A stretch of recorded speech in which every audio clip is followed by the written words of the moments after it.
rock music in the 2010s. Was it great?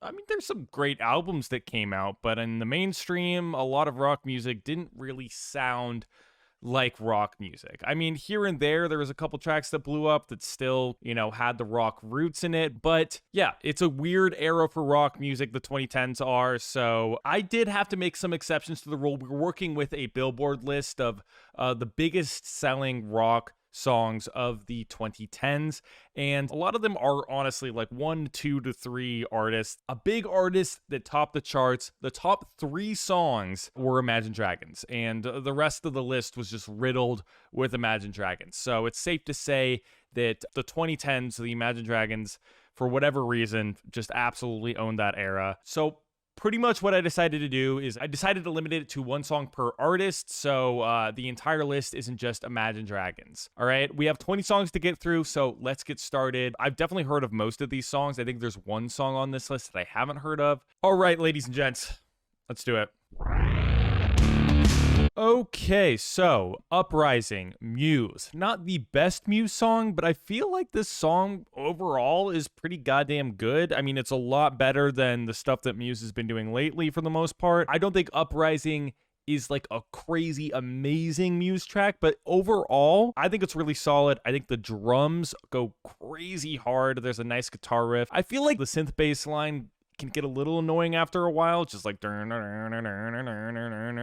the entire song.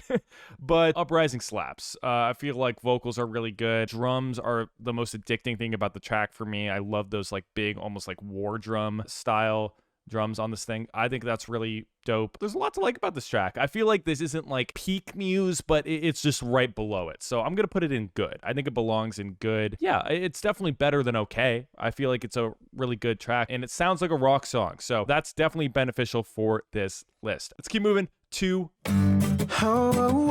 okay, Lay Me Down. It's pretty goddamn bad. I feel like I can't quite put it in awful because the melody in the verses is pretty nice, or the melody in the chorus. I'm a little confused about the song structure of this track in general. Also, it's reggae. I mean, it's like reggae fusion. I guess we're calling this rock music. It certainly does have a guitar in it, but I'm not crazy about this one. I'd say it's pretty bad. I'd say it's a pretty bad song. I can't justify putting it awful. It's definitely not okay. I don't know why this was such a big hit. It doesn't really make much sense to me. It's been a while at this point when this song came out where any reggae song was really popular. And, this isn't all the way reggae, don't get me wrong, but it's definitely something. It's something. I can't, yeah. It belongs in bad. You could argue maybe it's awful, but I'm not accepting any arguments that it's just okay, honestly. It's a bad song. It's not good. All right. Hopefully, let's get something better next. Some nights I stay up, cashing This might be a divisive one. I said it would be a divisive one. It's a divisive one. I understand why some people might like this track. Hey, listen, I like some fun songs off of this album. This really isn't one of them. I don't think it's bad, but I've always found the melody to be really, really annoying. I cannot stand the oh and the auto-tune and the spoken word passage is so weird. I've just never been able to get behind it. This is one of those cases where in a room full of people, everyone's like, this song comes on. Everyone's like, oh my God, I love this song. This brings me back. It brings me back to, and I don't want to go back. Okay, I do not want to go back to where music sounded like this. I've never been a huge fan of Nate Ruess's vocals. I think this song is pretty annoying. I find this song to be the equivalent of turning around a chair and sitting on it camp counselor style. That's what this song reminds me of. I don't want anything to do with this track, honestly. The oh will forever bother me. The vocals are a little bit too theater kid. It's not for me. I can't do it. I can't take it seriously. If you can, great. I'm happy for you. Again, I don't think it's a bad song. I would not be able to justify calling it a bad song, but it's just not good in my eyes. I think Fun has a lot better songs. A lot of the deeper cuts on this album are better than this track. I find it corny. I'm putting it in okay. Moving on. There is something unmistakably Target commercial about this track. There just is. There's something retail about it. It had big radio play, so I'm sure it was all over like your local Nordstrom rack. But there's something that is just like inherently, it's just baked into the track. You know what I mean? Even if I didn't hear it in a retail store often, there's something about it that has that feeling to it. I do feel like she sells the vocals well. I do feel like it sounds more like a rock song than a lot of the songs on this list. Not that it's that much competition. Most of these songs are barely what you consider the traditional definition of rock, of course. But the one thing that I will say about this song that really, really bothers me is it is blown out. It sounds like the song was re-recorded through a car speaker on a microphone and then put on streaming services. That aspect of it really bothers me. So looking at this list, it being all relative and whatnot to what we have in front of us, I'm going to say overall, I think it's pretty good. Before hearing it again, I would have guessed that I was going to put it in okay. And I do think that Uprising is the better track, but I feel like for what it is, I think it's accomplished pretty well for what it is. Listen, it's not trying to be so gritty. It's not trying to be too poppy. It's right in the middle of that. For what it's attempting, I feel like it does a pretty good job. It's clearly aiming for that sort of radio play thing, but I'm not going to punish it for what it's trying to be. And overall, I feel like it's pretty good. I can understand why some people might hate her vocals, but again, I feel like this is the good version of Tones and I. This is, Tones and I not taken too far. Okay? All right, let's move on. Let's keep going. Okay, Broken. So here's the thing. I understand why people like this song. It's catchy. It's got a nice, pleasant vibe. It's a very pleasant, easy listening sort of track. I understand why people like it. The melody's sweet. There's a lot to like about it. I understand that. But something that I cannot get past is that this song is just kind of romanticizing depression, the song. You know how like Gen Z is known for being like, oh my God, like I'm just going to kill myself.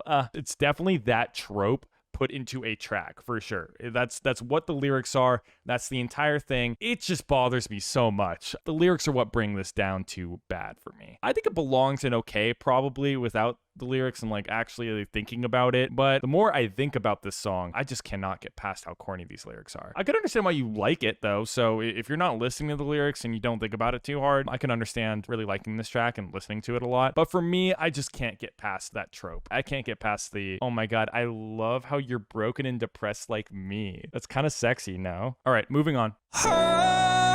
Yep, Ex-Ambassadors, Unsteady. This song is a man just trying his heart out with the vocals over a very, very boring instrumental with trap drums in it.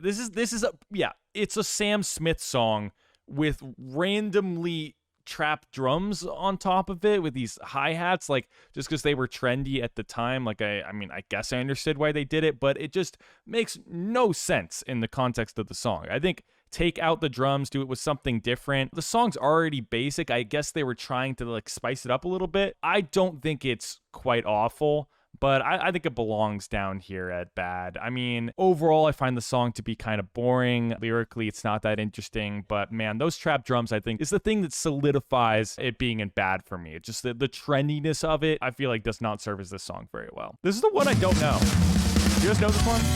Okay, I was actually not familiar with the song before I heard it just now, and it does not sound like it's from the 2010s. That's for sure. It really does not. This definitely sounds like a late 2000s sort of track, a little 90s too, but doesn't sound like a track that would have come out in the 2010s. This is not a style of music that was very popular in the 2010s, aka it does sound like a rock song, and rock music was not very popular in the mainstream in the 2010s. And I feel like overall, this isn't a great version of this style. I don't think it's not amazing. It's not bad. I feel like the chorus could hit a lot harder on this track. It very much is a song that almost, I feel like, is aiming to be just okay. You used to be able to fill albums full of songs like this, and they sold. So I am not crazy about this one, but it's not bad at all. It kills me not to know this, but I've all but Savior, great. This is a great song. Rock song too. Yep, points for being a rock song for sure, but regardless, I think the song's amazing. Love the drums. The riffs go hard. That little breakdown section is crazy. The lyrics are really good. Great vocal delivery. It's driving. It's great. The quality of mixing is fantastic too. I mean, everything about the song. It sounds warm. It's gritty. It hits hard. Love it. Amazing chorus. Everything about the song's great. Classic track. Love it. Terrible album cover, but definitely a classic track. Woo! Okay. Tighten up. the Black Keys. This isn't the best Black Keys song. It is definitely one of their best projects, though, for sure. And I feel like this is peak Black Keys, though. This is some of their best stuff. Not the top of the top, but it's definitely in their upper echelon when the Black Keys were putting out their best music, for sure. It's a great vibe. It's a very laid back sort of track for them, but it hits when it hits. I love the guitar tone on this thing. The riff is great. A lot of personality in the vocals. I feel like overall, really well written song. Very simple, but I think it works. I think it definitely works. They're a bit of a one-trick pony for sure. There's a reason that they kind of came and went. They were one of the biggest bands on the planet and then just weren't all of a sudden. It's easy to get tired of this sound because a lot of their songs sound very, very, very, very similar. And there's nothing really wrong with that. I just felt like they didn't upkeep the quality as much. Listen, you can use the same sound for a long time with very little evolution, the Strokes, and still be one of the best bands out there. They just didn't keep up that same level of quality. Tighten Up, I think I'm going to put it in great, but it's definitely below Savior. I feel like Savior is definitely the better of the two tracks, but I think it belongs in the great category for me, personally. Moving on. Oh, no. Okay. Listen. Centuries, Fall Out Boy, big Fall Out Boy return. And yeah, this song blew up. It definitely was a big one, especially a big one for movie trailers, for sure. There's a lot of big YouTube videos, hype videos about with this song, and I can understand why. I can't get past some of the cliches in here during this time. Again, we have the trap drums, the trap snares for no reason. The vocals are a little goofy at certain points, but listen, I don't think it's as bad as some people say. A lot of people shit on this track and they're like, oh my god, Fall Out Boy have fallen so far. I do think that it is pretty bad in comparison to a lot of Fall Out Boy's music, but I don't think it's a bad song. The song itself, I think, is actually pretty decent, but there's something about the production, man. The production is just so trendy. It just really doesn't work for me. I can't stand how this was produced, but the song itself, I feel like if they actually played it in their sound, if this song was played in their sound without like all of the bells and whistles they added on top of it to make it sound more modern, I don't know. I feel like this would be an actually good Fall Out Boy song. So I'm going to put it in just okay. Moving on. I'm with the chat on this one. I think Rope doesn't belong up here with great, but it is one of the better Foo Fighters songs released in the 2010s for sure. I think that it is their best record that they released in the 2010s. I think Wasting Light is actually pretty goddamn good. If I had to pick a song off of that album, I would definitely go with White Limo, though. That song rips. Rope isn't one of the best tracks on the record, but I feel like it definitely belongs in good. You know, it's kind of classic Foo Fighters, you know, but mostly, for the most part, it's better than okay, but it's a little bit middle of the road for them, I think. I've never seen a diamond. This is just, how is this categorized as rock?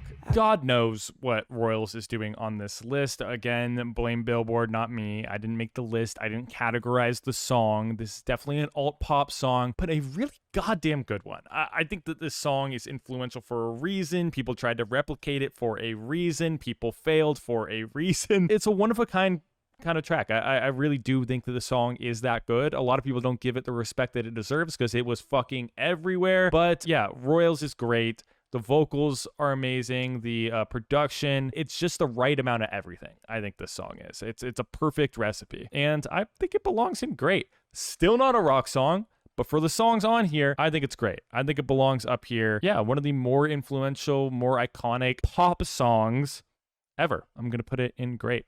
Cool. Number 8, guys. Yeah, so Sail. It's a meme for a reason. It's a really easy song to meme. It definitely opens itself up for it. Definitely Call of Duty montage music, but pretty good Call of Duty montage music. I don't think that it is necessarily groundbreaking, but listening to it back now, it's pretty good. It slaps. I feel like the production is solid. It's definitely more electronic than it is rock, but I guess the vocals are kind of rock. So, I mean, yeah, it literally is electronic rock music. So, sure, I guess we can justify it being in this list. Definitely more than Royals. Yeah, I'm going to put it in good. I feel like it's a good song overall. I mean, it's its own thing in a lot of ways. Like, there is Sail, and then there's songs that are trying to sound like Sail these days. That's the reality. AWOL Nation got a couple good tracks. I know they were with like the Red Bull label or something like that for a while, but yeah, I mean, I think Sail belongs in good. You can say it's trash, but I don't hear it. My lover's got humor. Once again, I'm with the chat. Okay, Take Me to Church. What a beautifully written song. I don't care how many Nike commercials this song is in. The vocals are great. I love the sound of it. It's warm. This entire album, I think a lot of this album was recorded live, if not all of it. Like, I mean, everyone playing at the same time. This record is done so well. I do think that there are a lot better songs. There are many songs on this album that are better than Take Me to Church, but I think Take Me to Church was written so beautifully. It's a little bit sparse in the production, and I think that's fine. No matter how much the song gets overplayed and made fun of, I feel like it is a great track. God, the lyrics. So I think the lyrics are so captivating, just like a lot of this album. But yeah, really, really well written. Maybe lyrically the best written song out of this entire list, I think. But yeah, so I think Take Me to Church belongs in great. And if you're sick of it, I understand. I am also sick of this song, but I'm never going to not say that this isn't a beautifully written track. I think it's really, really great. Moving on. Yeah, this is a tough one for me. I cannot deny that a lot of the production, mainly the A-O, constantly throughout the song is fucking annoying. It's really, really annoying. But I think it's charming. I think it is. I think it really is charming. I feel like the song itself, melodically, the way that it's written, it's fun. I feel like it's fun. It's charming. It's almost childlike. I don't know. I feel like a lot of people wouldn't get away with this. And maybe they shouldn't get away with it. I'm still somewhere in the middle on it. But I think as of right now, after listening to it for the first time in a while, I feel like it's pretty good. Is it amazing? No. Is it really annoyingly produced? I wish it wasn't produced this way. Yes. But is it a bad song? No. And looking at these tracks over here in OK, it's just better than them. It's better. It's better than these songs here. So yeah, I'm not going to make any arguments. If somebody really wants to convince me that this track is awful, you know, I'm not going to put up that big of a fight, because there's a lot of annoying aspects about it. But overall, I feel like the song itself overrules the corny ass production as of right now. Okay, moving on. Oh, Lord. Okay, listen. Shut Up and Dance. Walk the Moon. It's adorable. Okay, listen. You have to acknowledge that it's cute. You can be annoyed by it, but it's a cute ass song. Does it perpetually give end of the year high school slideshow of all the good times we had in this horrid place? It does have that energy, maybe a little bit too specific, but that is definitely the energy that it gives to me. It gives wedding photos, it gives Time of Our Lives, Green Day. It has that energy through and through, but it's also adorable, and it has a synth solo, so I'm gonna put it in good. Okay, all right, moving on. All right, Heathens off of the Suicide Squad, the album. All right, this is not one of 21 Pilots' best songs. Back in this era of music for them, listen, out of inescapable 21 Pilots songs, this is definitely one of the worst. It's no good, especially in comparison to Stressed Out. If you're gonna feel annoyed about hearing 21 Pilots all the time, I'd rather be hearing Stressed Out 24/7. If we're measuring this on how quickly I am going to skip a song if it comes on just on a Spotify radio, which is the only time that I'd be finding myself hearing this song, I'm definitely putting it in bad. Very trendy production. It does feel kind of just one thing, even though it is dynamic. It just kind of feels like it's just a big pile of mush to me. This does not have the qualities that a good 21 Pilots song has. And I know they're capable of making good music. I'm not a 21 Pilots hater. This is just not one of their better tracks. It's not. So yeah, I'm going to put it in bad. Moving on. Rock song, by the way. Oh, hey. So, all right, Ho Hey, we're sitting around the campfire. We're at Bible camp. And yeah, I liked Ho Hey when it came out. It's certainly of its time. It definitely is. And the Lumineers are still doing generally the same stuff now. I would struggle to say this song is bad. I would definitely struggle to say the song is bad. I feel like the bridge is really, really good. I think that the bridge is killer. The Ho Hey aspect of it is definitely very campy. Overall, I feel like it's a fine song. It's fine. It's fine. I think it kind of is the definition of okay. Bridge, great. Bridge, great. Song, just okay. Just okay. Moving on.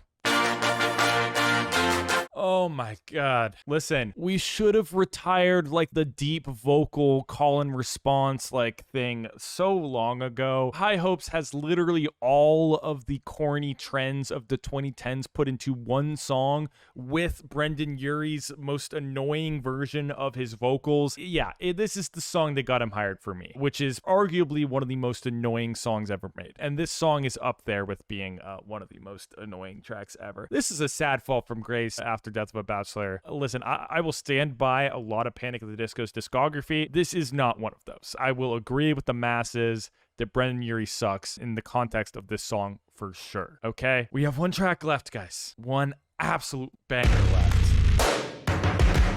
All right, everyone. This was apparently the biggest song of the 2010s. Obviously, I had to cut out a lot of Imagine Dragons. If we did just the top 20 songs and I didn't make it one per artist, a good portion of the songs would be Imagine Dragons. That's how big this band was during that time, and the band is still huge. One of the biggest bands of all time. I think part of the reason why Imagine Dragons is one of the biggest bands of all time is because they're shameless.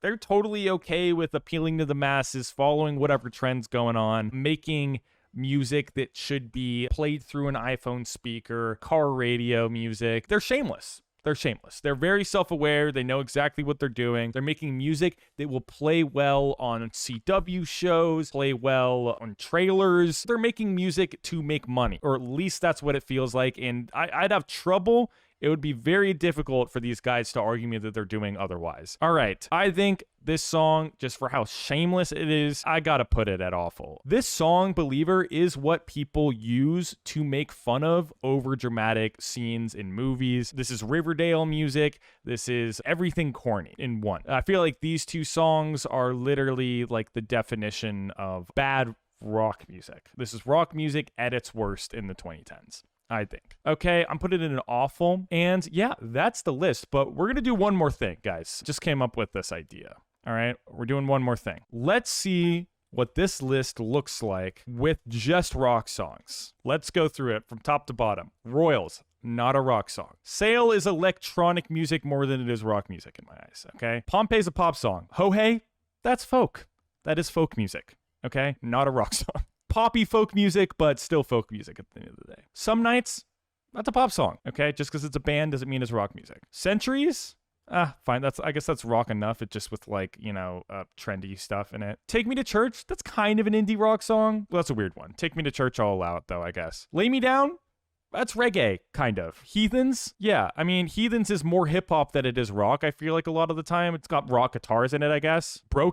Broken's a pop song, no? Unsteady's a pop ballad. High Hopes is radio filler. Shut Up and Dance is also a pop song. X's and O's barely belongs here. Believer, I guess, is a rock song. Is High Hopes High Hopes is a pop song. Okay, so these are the songs.